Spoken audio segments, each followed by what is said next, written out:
AITA for canceling Christmas dinner because my husband's Secret Santa gift was for his gaming buddy and not me. My husband, 30M, and I, 28F, have been married for 3 years. We're the kind of couple who bicker over silly things like who left the toothpaste cap off, but generally get along. Or at least, we used to. Lately, it feels like we've been living in parallel universes. For instance, every year since we got married, we've hosted Christmas dinner for his family. It's a tradition I've come to love, even though it's a lot of work. I enjoy decorating the house, planning a menu, and seeing everyone gathered around the table, enjoying a meal I've poured my heart into. My husband, on the other hand, seems to enjoy not helping. This year, I decided to go all out. I spent weeks perfecting the menu. Glazed ham, roasted vegetables, homemade rolls, and a decadent Yule log for dessert. I ordered new table linens and even handcrafted some centerpieces to give everything that extra festive touch. Meanwhile, my husband was, well, let's just say his priorities were elsewhere. If you've ever lived with a gamer, you know what I mean? His busy schedule consisted of nightly gaming marathons with his online crew. Every time I asked for help, whether it was hanging lights or peeling potatoes, I got the same response. Not now, babe. I'm in the middle of a raid. Fine. Whatever. I figured he'd step up eventually. Spoiler alert, he didn't. To simplify gift giving this year, his family decided to do a Secret Santa exchange with a $100 budget. My husband drew my name, which I thought was perfect. After all, who knows me better than my own husband? I drew his dad's name and spent weeks hunting for the perfect gift. His dad is a huge music fan, and I managed to track down a rare vinyl record he's been talking about for years. It wasn't easy, but seeing his reaction was going to be worth it. As Christmas approached, I was genuinely excited. Despite my husband's lack of involvement, I was determined to make the day special. I imagined opening my gift from him and seeing something thoughtful, something that showed he really knew me. I should have known better.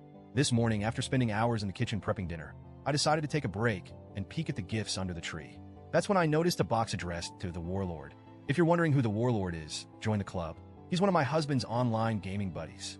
They've been playing together for years, and while I've never met the guy, I've heard plenty about him. According to my husband, the Warlord is a legend, which I guess means he's really good at pretending to be a knight or whatever. Curious, I opened the gift.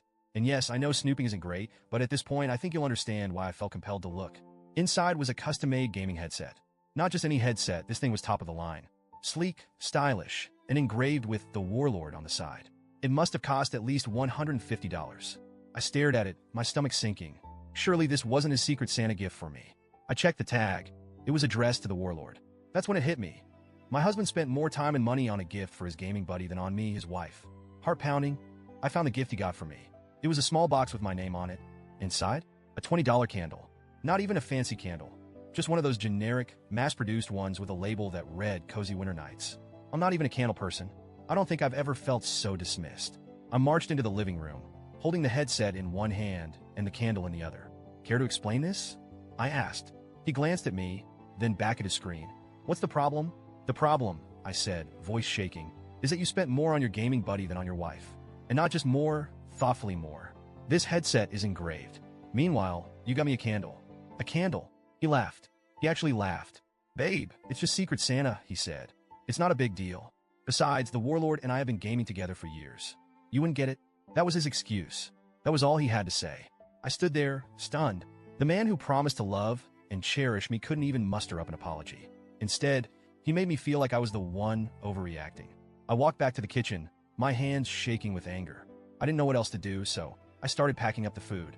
The ham, the rolls, the roasted vegetables, all of it. I shoved everything into Tupperware containers and announced that Christmas dinner was canceled. You're being ridiculous, my husband said. You're ruining Christmas? No, I shot back. You ruined Christmas. I'm not spending my holiday playing happy hostess for a man who thinks his online buddy deserves more effort than his wife. That's when the phone call started. His mom called me selfish. His sister texted me repeatedly, saying I was overreacting and embarrassing the family. Apparently, I was supposed to grin and bear it, to serve the dinner, smile for the photos, and pretend everything was fine. But I couldn't. And now here I am. The food is in the fridge. The dining table is empty. And I'm sitting in our bedroom, wondering if I made the right choice. I know canceling dinner was dramatic, maybe even petty. But after weeks of feeling ignored and unappreciated, I just couldn't take it anymore. So, Reddit? AITA? Or was I right to make a stand?